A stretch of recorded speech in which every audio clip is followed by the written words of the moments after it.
Hi guys, magluluto po tayo ngayon ng pansit canton. Ayan, may atay tayo ng manok, toyo, paminta, bawang, sibuyas, carrots, bell pepper, repolyo, at yung pansit. Ayan po, pinakukuluan ko na yung ating pitso para mahimay na natin. So guys, ipe-prepare ko muna ang ating pansit canton. So, wait lang po. So, ayan guys. Ating hiniwa na ang ating ingredients sa pansit canton na ating lulutuin ngayong gabi. Ayan yung bawang, sibuyas, bell pepper, carrots, at yung ating atay na manok. Meron ditong pitso ng manok, hinimay-himay ko na. At ang ating kalahating kilong pansit. At ginanyan ko na rin po ang ating repolyo. Meron tayo ritong toyo at paminta. So guys, mantikan lang. Bibili pa ako sa tindahan kasi nakalimutan ko guys. So, mag-start na po tayo. Wait lang po. Nilagyan na ni partner ng mantika. So, katuang natin si partner ngayon sa pagluluto guys. Siya ngayon ang ating cook for today.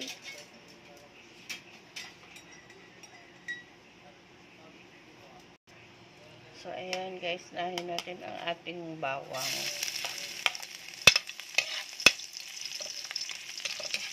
Niligis na yung ating bawang para mas lumasa.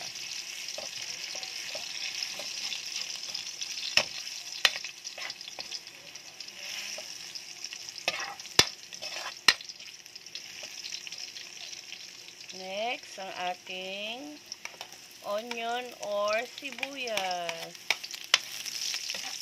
Ating lutuin maigi yan. Sarap malasa.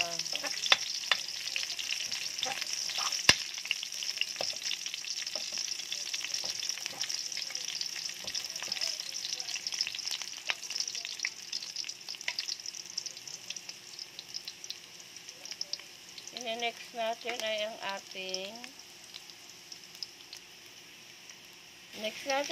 ating hinimay na manok.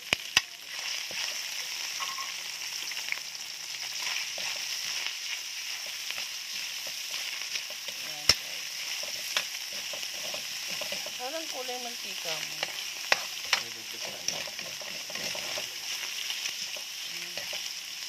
Next natin ay ating atay ng manok.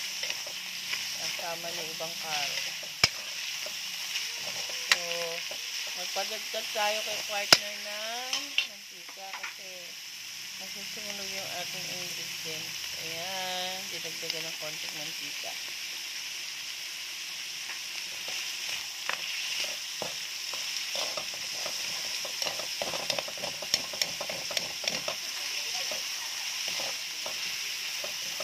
So, ayan na, lumaigi, no? So, tignan natin yung ating carrot.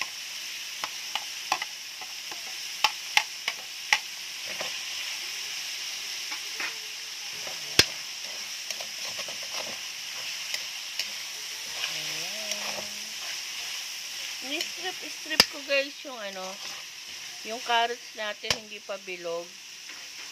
Kasi usually pag canton pabilog na parang may style na bulaklak eh. So nilagyan ni partner ng toyo at paminta guys. Ayan. Oh, paminta nilagay. Ayan.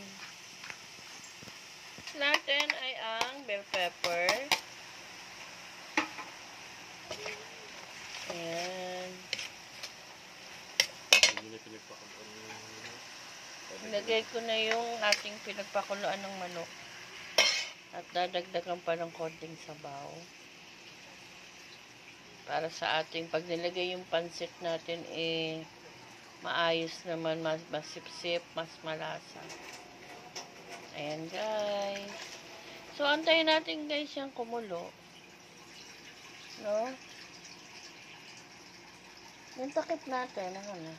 para matakpan natin.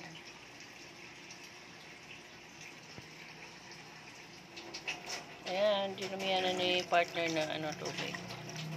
So, kasi, antayin pa natin kumulo yan, guys, eh. So, patakip muna to, daddy. Ayan, para pagkulo, ating timplahan at antayin natin kumulo na, guys, ha. Pagkulo niyan, tsaka natin timplahan ulit at lagay natin yung pansit. Ayan, guys. Takip muna. So, wait lang. Ito na po, guys. Ano yan? Lalagay timplahan mo muna. Naputla, eh. So, guys, lagay daw muna yung ating repolyo. Ating titimplahin ng tama.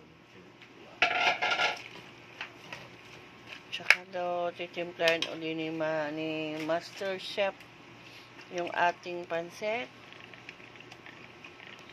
Ayan.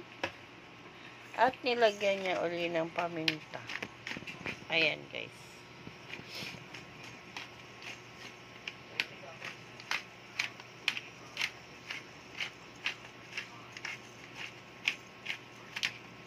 Ayan.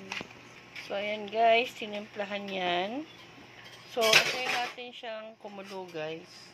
So, asan yung takip? Pakilagyan po ng takip, Master Chef. So, ayan po. Tayo natin kumulo ulit.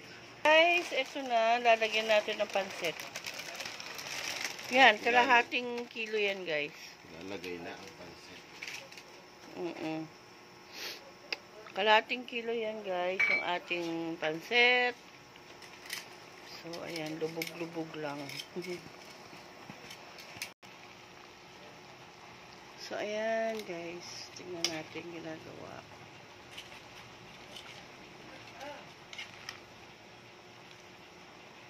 So, guys, yung mga sahog naman, sa amin, ang ginamit namin chicken, picho, at saka atay ng manok. So, sa inyo, pwede naman yan lagyan ng baboy, hipon, no?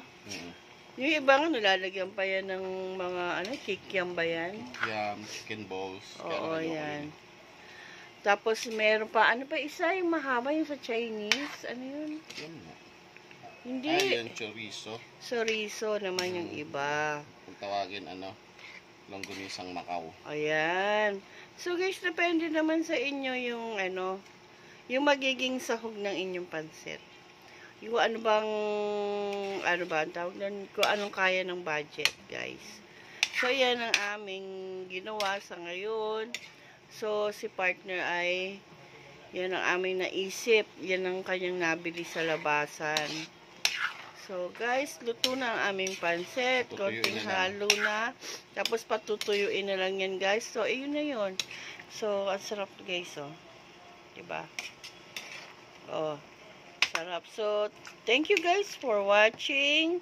Please like, share, and subscribe po. Maraming salamat sa pag-watch nyo sa aming pagbablog. Wag po kayo magsawa sa aming pag-watch nyo. See you next vlog, guys. Thank you.